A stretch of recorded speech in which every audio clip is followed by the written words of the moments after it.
A OAB pode excluir dos seus quadros um advogado que praticou o crime de injúria racial? O julgamento realizado pela Ordem dos Advogados do Brasil, ele é administrativo e ele visa apurar a prática de uma eventual infração disciplinar praticada pelo advogado.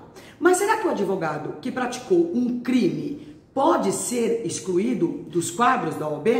Não só pode, como deve.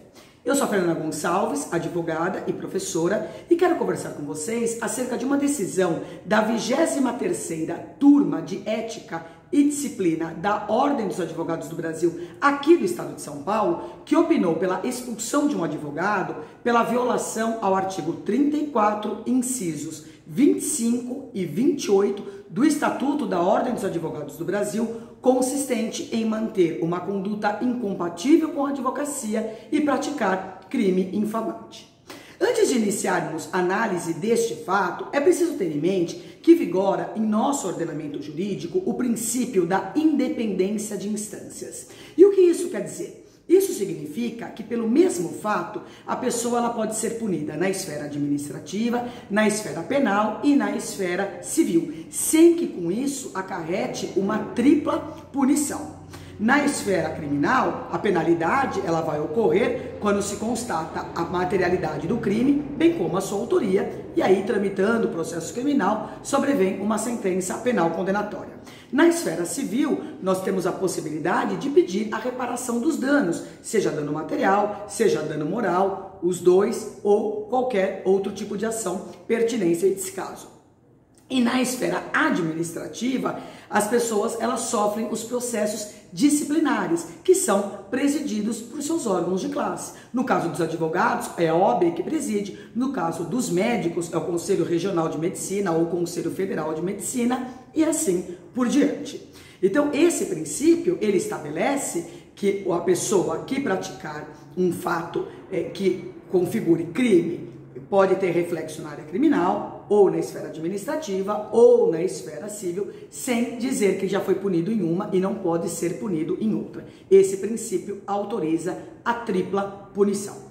Dito isso, é importante também esclarecer que o crime de injúria racial, ele está previsto no artigo 140, parágrafo 3º do Código Penal, que estabelece injuriar alguém ofendendo-lhe a dignidade ou o decoro. Parágrafo 3º. Se a injúria consiste na utilização de elementos referentes à raça, cor, etnia, religião, origem ou condição de pessoa idosa ou portadora de deficiência, a pena é de reclusão de 1 a 3 anos e multa. Este crime de injúria racial, ele é um crime de médio potencial ofensivo, é um crime contra a honra, ofende a honra subjetiva da pessoa, que é a visão que a pessoa tem de si própria. Esse crime está associado ao uso de palavras depreciativas inerente à raça ou à cor, com a intenção de ofender a honra da vítima. Por isso que é um crime contra a honra. Um exemplo de injúria racial ocorreu, várias pessoas devem se lembrar, num episódio em que os torcedores do Grêmio, lá de Porto Alegre, insultaram um goleiro da raça negra, chamando-o de macaco durante o jogo. Esse é um clássico, a prática clássica do crime de injúria racial. O plenário do Supremo Tribunal Federal decidiu no dia 28 de outubro de 2021 que o crime de injúria racial configura uma forma de racismo e é imprescritível. Portanto, é um crime extremamente grave.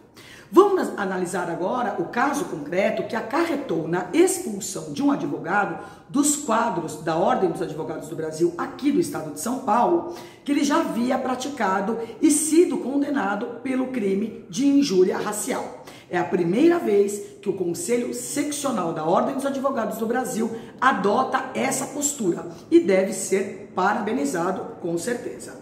O artigo 34 do Estatuto da Ordem dos Advogados do Brasil prevê, ao longo dos seus 29 incisos, quais são as infrações disciplinares que podem ser praticadas pelos advogados. Os incisos 25 e 28 estabelecem, respectivamente, constituir infração disciplinar, manter conduta incompatível com a advocacia e praticar crime infamante. E foi justamente com base nestes incisos que o advogado foi excluído dos quadros da OAB, sendo impedido desta forma de exercer a advocacia. De acordo com o disposto no processo administrativo disciplinar, o advogado cometeu um crime de injúria racial. Ele foi condenado em primeiro e segundo grau, justamente pela prática deste crime, além de já ter outras 2 condenações anteriores transitadas em julgado. O conselheiro da OAB e presidente da Comissão de Igualdade Racial da OAB de São Paulo, Robson de Oliveira, afirmou, abre aspas, o advogado foi condenado em primeira e segunda instâncias pela prática do crime de injúria racial, razão pela qual não há que se falar em ausência de dolo na sua conduta. O crime de injúria racial é considerado gravíssimo, fato que recentemente motivou a decisão do Supremo Tribunal Federal, declarando imprescritível a semelhança do crime de racismo.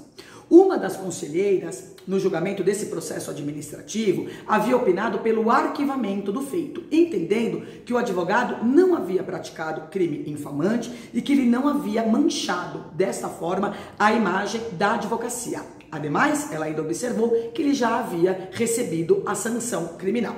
Este voto não prevaleceu e no entendimento do conselheiro Robson, que foi o voto que prevaleceu, abre aspas novamente, a determinação de arquivamento caminha na contramão de tudo o que vem sendo defendido por esta casa, que, reconhecendo a necessidade de promoção incondicional da igualdade racial, tornou permanente a comissão que trata da matéria. A advocacia deve servir como exemplo a toda a sociedade. Realmente, esta é uma decisão inédita que deve ser seguida por todos os conselhos seccionais. A OAB de São Paulo deve ser parabenizada. Esse processo ocorre em segredo de justiça.